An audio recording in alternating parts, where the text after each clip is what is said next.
Hello there guys and welcome back to the channel. So in today's video we're going to be discussing all about 645, all the paths, all the lanes, best counters, possible solutions and the boss fight.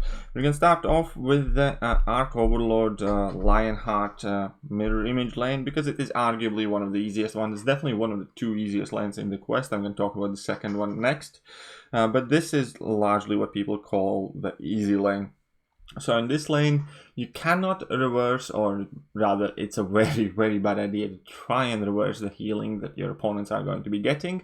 But heal blocking still works, debuffing them up with Despair Mastery and such still work as well. The base idea is you just have to prevent the healing in order to speed up the process, or you can just flat out damage it. Other than that, most of the fights are relatively simple. There is a Darkhawk to begin with, but again, it's just like one fight. Green Goblin might be quite annoying, and then there is Guillotine 2099. She is jacked as a mini boss. She has additional nodes because this quest follows the same format as all of the other quests in Act 6.4 do. Basically, each quest has 6 lanes, and each lane has a mini boss on it. So Guillotine 2099 has a Lionheart, has Arc Overlord, and mirror image, and seemingly nothing else. That's a bit weird, but either way, that's what you have to deal with, and that Guillotine's quite stacked. Don't forget, she also has a heal toward the end of her life. I think at below 50% it triggers. So all that being said, you can bring in just any heal block champions or champions that shut down healing via other methods, like Warlock with his infections, or Archangel with his neurotoxin, so on and so forth. But all in all, it's not too difficult of a lane, and definitely one of the easier ones in the quest. The second easiest one, actually, in my opinion, would possibly be this Spry-Gast and Mixmaster node. Now, it is quite an annoying combination. We have seen this Spry and Gast combination being used against us time and time again, but I feel by now we are all fairly comfortable and with dealing with this node. Basically, each time defender passively avoids an attack, you get a fatigue debuff. If you hit the opponent while you have fatigue debuff, you take a lot of damage. Additionally, your power is being constantly drained. There's also this node Mixmaster. If you use the same basic attack twice in a row, the defender has 100% chance to avoid the second attack. So if you go medium, light, opponent's gonna avoid immediately. But it's important that it works only on attacks and does not get broken down by combo. So if you go medium, light, medium, and you want to try and start the next combo with the medium once again, opponent will evade, because technically you will have thrown 2 mediums in a row. So the easy way how to start that combos here would be light, medium, or just go medium, light, medium, light, or medium, heavy, whichever one works for you if you wish to play around it. But vast majority of the people, as far as I know, when dealing with this lane, simply use champions that bypass evade. So you use your Nick Furies, you use your Emma Frost, you use all your true strength, true accuracy champions, champions with slow debuffs. Then you don't have to worry about evade, and you can pretty much ignore all 3 of the nodes at the same time, so long as you are using a true strike champion. So bring in Corvus, get that evade mission, fight 1, and you're done. Or bring in Ghost and just use critical hits, so just go with medium hits, so on and so forth. So there are a multitude of different options, and once you got it figured out, if you have a suitable counter, the lane itself is actually quite easy. There's Daredevil, Stealth Suit Spider-Man, Mr. Fantastic, Quake, Wasp, and Nightcrawler, Ultron, and Spider-Gwen. Once again, all of these fights are not difficult if you use a weight counter champion, so it is in fact working out to be a relatively easy lane. Nothing too tricky. Now, which one was the next one that I wanted to talk about? We're going to leave this one to a bit later. This pull, selective tie stream, and flux dispersal lane actually is also relatively simple, easy if you have suitable counter for it. Champions like Domino will absolutely destroy it, as well as Hyperion, for instance. Hyperion is like a perfect counter. He was my MVP clearing this lane. Pull increases 100% more damage on your projectile hits, but reduces your regular hits by 75% damage. So you want champions who have projectile special attacks and ability to spam those special attacks, or projectile attacks in their base kit combo, like Havoc, for instance, or Iron Man Infinity War. But Domino fits the bill perfectly because her heavy attack is classed as a projectile. That bit that matters anyways.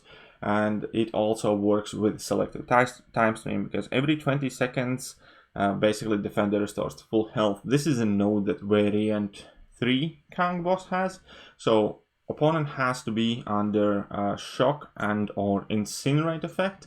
Otherwise, every 20 seconds his health is going back up to full, and there's not much what you can do about it.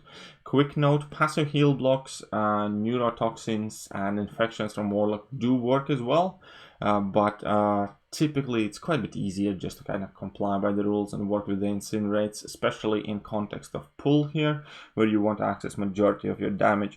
Now, Flux Dispersal isn't really that big of a node, basically just means that you have to spam heavy attacks, otherwise your damage is being reduced heavily, 5% per each hit. As soon as you drop a heavy attack, you go back to normal. So as long as you spam in some heavies, you're going to be fine, and there's pretty much no reason not to. There's no limber or stun immunities on these champions, so it's not difficult to execute that heavy attack plan, maybe outside of the Nick Fury fight. Now the mini boss there is Domino. Domino is always obviously annoying, and she's jacked, so be wary of it, be careful. Be prepared. Domino is gonna eat your life away like it's nobody's business. Then again, which girlfriend doesn't? Either way, just kidding. That was not meant to be serious, but I will not over record this one. Okay, so what we have left? We are left with 3 lanes. Next one that I'm gonna discuss is Prey on the Weak, Power Struggle, and Aspect of Evolution.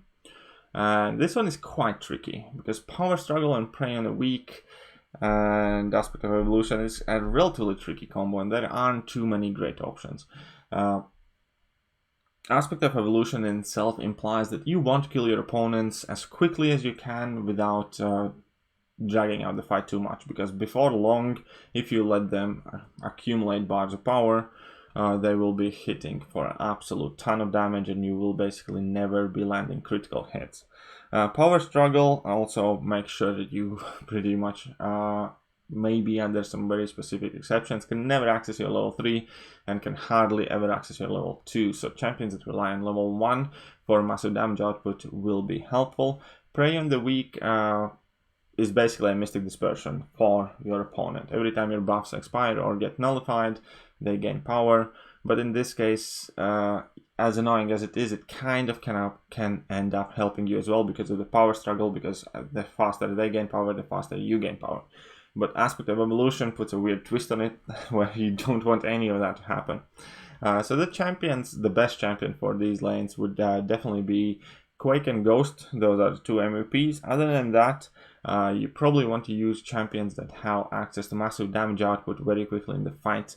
Like Aegon would be a really good option as well for these fights, because before long he's going to be ramped up. He doesn't rely on spamming special attacks, and then you can drop on a lot of damage. And champions that have access to a lot of damage over time debuffs on their base kit will be useful as well, because Aspect of Evolution may prevent you from dealing a lot of damage via critical hits, but it does not affect the damage over time effects. So you can just use your bleeds, incinerates, or what have you to deliver your damage. But overall, this is a tricky lane with a couple of tricky opponents there as well, like Scarlet Witch. So you ideally want somebody who will be poison immune, otherwise those poisons will get you. Mephisto, obviously the Incinerate, Mr. Sinister, and Vision Arcus. So a lot of tricky opponents on a tricky node combination, and it all ends up with Hyperion mini boss. Obviously you have to respect, because Hyperion can get his level 3s like that. So a good way to play this one, in my head at least, was taking Ghost with a full Trinity, eat those level 3s, that enables you to spam your level 2s much easier and move on from there. All that being said and done, definitely not as easy of a lane as people would wish for. Now the second to last lane that we're going to discuss is going to be Masochism and Vivified. So Vivified is a really nasty node, because you cannot power drain, steal, or burn opponent's power, and the defensive power gain is increased by 200%. So that's a massive power gain increase, which makes these fights relatively tricky. Plus, masochism obviously does not make things any easier because they're going to be shrugging off your parry stance, so you kind of want to and have to avoid the parries, and it's going to give them a whole bunch of heal because that masochism that heals them from 5%, which isn't the biggest thing on a paper because we have like 5 and 15% versions, I believe, is still a lot of health. My personal solution for this lane was once again Ghost and Hood and just eat the level 3s and spam my special attacks as quickly as I can. And other than that, I feel that champions who do not rely on any debuff, so long as you don't trigger the masochism, you can probably slugger your way through via normal means. 200% power gain is still somewhat relatively manageable compared to 300%, but it's not going to be an easy time. So if you cannot deal with the increased power and you cannot burn it, control it, so on and so forth, then you can play in a manner where you can just kind of ignore it and eat the level 3s. So that is definitely an option. But it is a tricky lane. Once again, I think I used Quake for a couple of fights because Quake can bypass obviously the increased power gain, masochism as well. If you are charging your heavy attack at a time it would trigger, basically you can nullify it. You can try out heal reversal methods, I believe, but I personally wouldn't suggest it because masochism can make it tricky to get going with them with champions like Void and I don't know, Captain America Infinity War. Plus that 200% increased power gain is definitely going to be tricky to deal with. My personal suggestion would be definitely just use hard hitting champions, do not rely on debuffs, and either try and power through the fights, slug through them, bait out a ton of opponents' special attacks. Do not apply your debuffs on opponents. The increased power gain will help you in a sense that you will not have to rely on parry to get openings because you will always be able to push opponents to at least a bar of power. But overall, I just found it easier to take in Ghost, take in Hood, and eat all the special 3s and go Hakuna Matata without a worry in the world. But again, whichever option might be the best for you. If you do not have Ghost Hood synergy, you're not a great Quake player, perhaps you just decide to bring in your A-gun and slowly push through, or bring in any other high damage dealing champion that does not rely on debuffs. Omega Red might be an interesting option as well because he can bypass masochism and then you can just kind of rely on heavy damage. But either way, that's up to you for testing. I can only explain as much as I have experienced over it. I'm sure once I clear Act 6 again, I'm gonna have a bit more better knowledge about that one. And the last lane obviously that we do have to talk about is going to be That's Gonna Sting, Stung Once, Twice Shy, and Sadist. So basically, Stung Once puts a power sting debuff whenever you fill a bar of power, which I actually, for most part, I quite enjoy that node because you get quite a bit of willpower heal thanks to it. And Sadist node, I'm not too bothered. Opponents gain attack, the more debuffs they have on them, so okay, that's cool. But That's Gonna Sting is obviously the node of haves and have-nots. If you have a Mr. Fantastic, you're doing great. You have absolutely nothing to worry about. It's going to be an easy node, great time. 5 or 6 are Mr. Fantastic synergy, science and tech champions, and it's happy days. Hakuna Matata. If you do not have Mr. Fantastic, well, then you're a bit screwed because even the second kind of like best option for this path kind of suck. Because obviously it's not easy to maintain the power sting on opponents. Yes, they will do increased damage, but you're still going to have the 90% damage reduction in between the times you reapply your power stings. Now, champions that do have power sting and are usable. I'm not talking about Yellow Jacket. Nobody's going to bring in Yellow Jacket. Yellow Jacket flat out stonks here. I mean, you can try and use Yellow Jacket, probably the decent standard, but if you happen to have like a 6-star pulled, but that's far from ideal scenario. Now, champions that do have easily accessible, reliable power sting. I think many people are forgetting Wasp. Wasp's level 2 places a lot of power stings on opponent, and they are quite potent as well. And that since it's guaranteed on level 2 and multiples of them, they will be relatively easy to apply. So Wasp is a decently good option if you do not have Mr. Fantastic. Actually, Emma Frost has a Power Sting as well, I believe on her level 2 or 1, forgot which one, but Emma Frost does have a Power Sting, which can be helpful. And then what else? We have Human Torch in No Flames, so any matchup with Mystic champions or champions deal energy damage, which there is only the last two realistically, is also a good option. Human Torch can stack quite a few Power Stings. So now that we have Emma, Human Torch, Wasp, I don't remember many more from the top of my head. I definitely know there are a couple more that do have access to Power Sting, but the problem is that even if that champion does have access to Power Sting, the Power Sting typically doesn't stick around for too long. Basically, okay, you drop your level 2, opponent gets a Power Sting. Most typical scenario is that opponent uses special attack straight after your level 2, because level 2 already by itself gives them over half a bar of power, plus likely you already had given them another half bar of power with your combo chaining into your level 2. And that typically ends up to a rotation where you drop a combo, you drop your level 2, opponent stands up, and immediately throws their own special attack. Yes, they do take more damage from a Power Sting, but then afterwards they take 90% less damage from all the other sources. So even if you do have Power Sting champions, this is an annoying lane. And Mr. Fantastic makes it a breeze, because Mr. Fantastic allows you to place a Power Sting on opponent whenever you parry, whenever you inflicted any kind of debuff whatsoever.